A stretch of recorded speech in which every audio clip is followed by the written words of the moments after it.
Bienvenidos a esta primera semana, nuestra primera sesión de este curso, en donde estaremos profundizando en la primera estructura gramatical, la cual corresponde a Simple Present. ¿Cuándo se utiliza el Simple Present? Hay muchas razones para utilizar el Simple Present. Sin embargo, vamos a mencionar algunas de ellas, son las más representativas.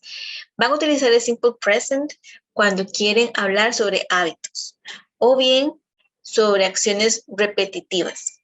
Además, sobre verdades generales y, por supuesto, sobre rutinas diarias. Además, sobre lo que le gusta a una persona y lo que no le gusta a esta persona también. Y, por supuesto, la frecuencia con que ocurre una acción. Ahora sí, profundicemos en la estructura gramatical. Primero, empecemos con las oraciones afirmativas.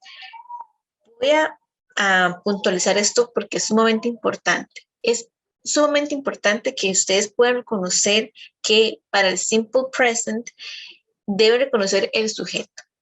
El sujeto es muy importante porque dependiendo del sujeto, esa es la estructura gramatical que ustedes van a utilizar para el presente simple.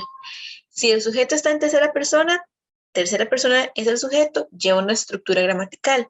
Si el sujeto es cualquier otro sujeto que no es tercera persona, lleva otra estructura gramatical. Y eso pasa en oraciones afirmativas, en oraciones negativas y, por supuesto, dependiendo del sujeto, también estaría en las oraciones interrogativas o bien preguntas.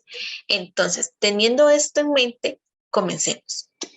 Si el sujeto de la oración está en tercera persona, ¿qué es esto? El sujeto en tercera persona se refiere, cuando ustedes pueden observar, el sujeto se refiere a he, she or it.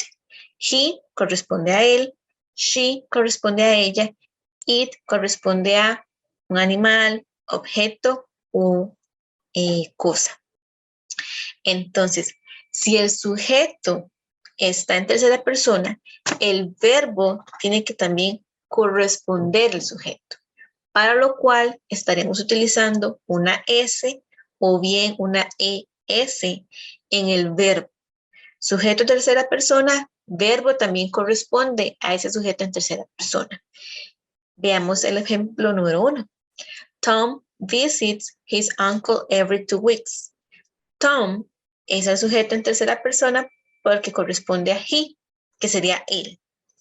Visit es el verbo y si ustedes observan, visit tiene una S en rojo porque entonces esa S está correspondiendo el sujeto con el verbo. Tom visits his uncle every 2 weeks. Lo mismo pasa en el segundo ejemplo. Mary washes her clothes during the morning. Existe una regla para aplicar la S y otros para aplicar la ES. Dentro de esta primera sesión podrán encontrar un documento para realmente clarificar esas reglas. Ahora, si el sujeto no es tercera persona, es cualquiera de los demás sujetos, como se puede observar en la cajita color azul, el verbo estaría en forma base. Por ejemplo, I visit my uncle every 2 weeks. O Erika and John wash their car every weekend. El verbo no cambia. El verbo no lleva nada que corresponda al sujeto.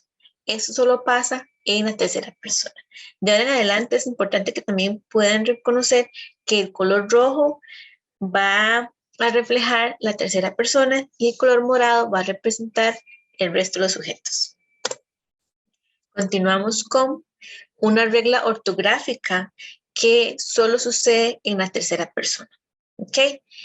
Cada vez que ustedes tengan un verbo el cual finalice con una Y y de forma precedente tenga una consonante, entonces en este caso, consonante más Y, esa Y cambia por una IES. Ejemplo, el verbo study. El verbo study finaliza con una Y y tiene una consonante que lo precede, que es la D. En este caso, esa regla ortográfica aplica. Y entonces, Si el sujeto de la oración es un sujeto de tercera persona, el verbo cambiaría por studies. Lo mismo pasa con el verbo cry, porque finaliza en una Y y le precede una consonante. En este caso también aplica la regla ortográfica. De forma subsecuente, ustedes pueden encontrar dos ejemplos. Jane studies in advance for her exams y the little baby girl cries for her mother when she's not around. En el primer ejemplo, ustedes pueden observar que el verbo study cambió su forma por la regla ortográfica. Tenemos el sujeto Jane, que corresponde a she, el verbo study, que finaliza en una Y le precede una consonante, por lo cual ustedes tienen que aplicar esta regla ortográfica. Lo mismo sucede con el segundo ejemplo. Esperemos que todo esté bastante claro hasta el momento.